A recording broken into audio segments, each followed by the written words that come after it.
வணக்கம். நான் Kirubaraja Gowriswaran, senior manager programs, transparency international Sri Lanka. உங்களுக்கு தெரியும், ஜனாதிபதி தேர்தல் அறிவிக்கப்பட்ட காலத்திலிருந்து இது 2வது ஊடகவியலாளர் மாநாடு. அந்த அடிப்படையில் உங்களுக்கு தெரியும், டிரான்ஸ்பரன்சி இன்டர்நேஷனல் ஸ்ரீலங்கா நிறுவனமானது பொது சொத்துக்களை துஷ்பிரயோகம் செய்வது சம்பந்தமாக எங்களுடைய கரிசனையை செலுத்தி வருகிறோம். அந்த அடிப்படையில் ஒவ்வொரு தேர்தல் தடவைகளிலும் பொது சொத்துக்கள் துஷ்பிரயோகம் செய்யப்படுவது தொடர்பாக நாங்கள் சில கண்காணிப்புகளை மேற்கொண்டு வருகிறோம். அந்த அடிப்படையில் இந்த ஆண்டு இந்த ஜனாதிபதி தேர்தலில் பொது சொத்துக்களை மிஸ்பிரயோகம் செய்வதை தடுப்பதற்காக நாடளாவிய ரீதியில் 202 தேர்தல் கண்காணிப்பாளர்களை ஏற்படுத்தி அவர்களுக்கு ஊடாக இந்த பொது சொத்துக்கள் துஷ்பிரயோகம் செய்யப்படுவது சம்பந்தமான தீர்மானங்களை எடுத்து வருகிறோம். அந்த அடிப்படையில் ஒவ்வொரு தேர்தல் மாவட்டங்களிலும் ஒரு தேர்தல் கண்காணிப்பாளர்களையும், அதே நேரம் அடுத்த தேர்தல் தொகுதிகளையும் ஒவ்வொரு தேர்தல் கண்காணிப்பாளர்களையும் தெரிவு செய்து அவர்களுக்கு ஊடாக இது சம்பந்தமான தகவல்களை பெற்று அது சம்பந்தமான நடவடிக்கைகளை ஏற்படுத்தி வருகிறோம். இதை தவிர உங்களுக்கு தெரியும், அப்பே சல்லி என்ற எங்களுடைய வெப்தளம், அந்த வெப்தளத்துக்கு ஊடாகவும் பொதுமக்களாகிய உங்களுக்கும் அது சம்பந்தமான நீங்கள் ஒரு விடயங்களை அவதானிக்கும் பொழுது, அதாவது அரச சொத்துக்கள் விநியோகம் செய்யப்படுவதை அவதானிக்கும் பொழுது அவற்றை நீங்கள் எங்களுக்கு புகார்கள் தெரிவிப்பதற்கும் ஏற்பாடுகளை செய்துள்ளோம். அந்த அடிப்படையில் இதுவரைக்கும், அதாவது நாங்கள் இந்த செயற்பாட்டை ஆரம்பித்தது 8ஆம் தேதி, இன்றைய தேதி வரைக்கும் கிட்டத்தட்ட 502 புகார்கள் எங்களுக்கு கிடைத்துள்ளன.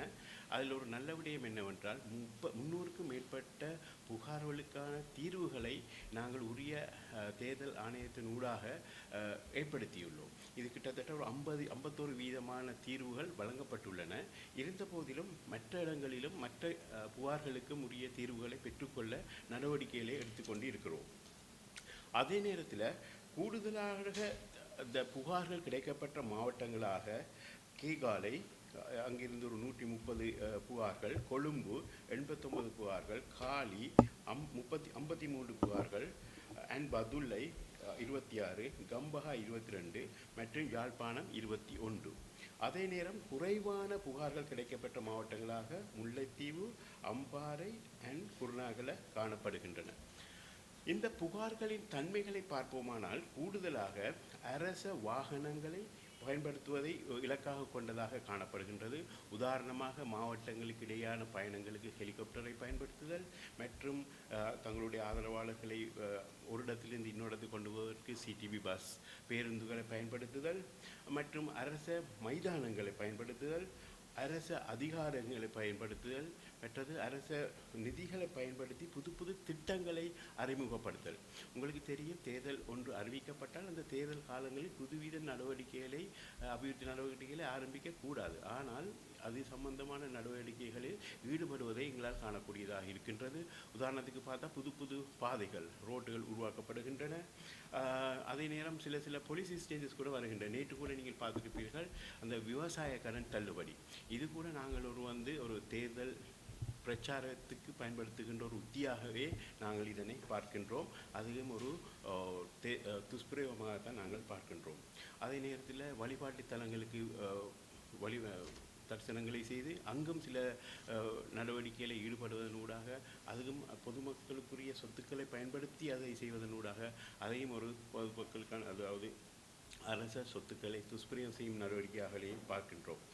அதே நேரம் நாங்கள் ஒரு நல்ல விடயம் என்னவென்றால், நாங்கள் பாராட்ட வேண்டிய ஒரு விடயம், தேர்தல் ஆணையகம் மற்றும் மாவட்ட மட்டங்களில் இந்த தேர்தல் பிணக்குகள் சம்பந்தமான தீர்மானங்களை வழங்குகின்ற தேர்தல் மையங்களும் ஒரு சிறந்த முறையில் செயற்பட்டு சில தீர்மானங்களை எடுத்து இப்படியான புகார்கள் வருகின்ற நேரங்களில் அவற்றை சரியான முறையில் வரிசைப்படுத்தி அவற்றுக்கு தீர்வுகளை வழங்குவதனூடாக ஒரு நல்ல சேவையை ஆற்றிக் கொண்டிருக்கிறார்கள் என்பதையும் நாங்கள் இங்கே குறிப்பிட்டே ஆக வேண்டும்.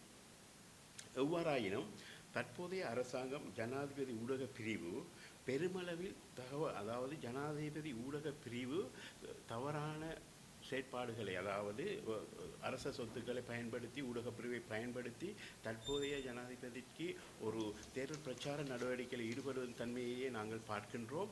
இது சம்பந்தமான புகார்களை நாங்கள் தேர்தல் ஆணையத்துக்கு அறிவித்துள்ளோம். இருந்த போதிலும் தேர்தல் ஆணையத்தின் ஊடாக இதற்கு வழங்கப்படுகின்ற தீர்மானங்கள் கொஞ்சம் மந்தகதியிலே காணப்படுகின்ற காரணத்தால் நாங்கள் அவர்களிடம் தயவாக கேட்டுக்கொள்வது என்னவென்றால், இப்படியான புகார்கள், பெரிய புகார்கள் வரும்பொழுது அதை ஒரு முக்கியமாக கருதி உடனடியாக நடவடிக்கை எடுப்பதன் மூலம் மக்களுக்குரிய ஒரு நன்மதிப்பை நாங்கள் பெற்றுக்கொள்ளலாம். அரச சொத்துக்கள் தவறாக பயன்படுத்தப்படுவதையும் நாங்கள் நிறுத்திக் கொள்ளக்கூடியதாக இருக்கும். ஏனென்றால் இது எல்லா கேண்டிடேட்ஸுக்கும், அதாவது எல்லா கேண்டிடேட்ஸுக்கும் ஒரு நியாயமான, நேர்மையான ஜனாதிபதி தேர்தலில் ஈடுபடுவதற்கு ஒரு வாய்ப்பை அமைப்பதாக அமையும். அல்லது ஒரு சில ஜனாதிபதி வேட்பாளர்களே அவர்களுடைய அந்த சந்தர்ப்பங்களை பயன்படுத்தி அவர்களுக்குரிய சில நன்மைகளை பெறக்கூடியதாக இருக்கும். அதனால்தான் நாங்கள் இதை ஹைலைட் பண்ணி இதை நாங்கள் உங்களுக்கு சொல்ல விரும்புகின்றோம்.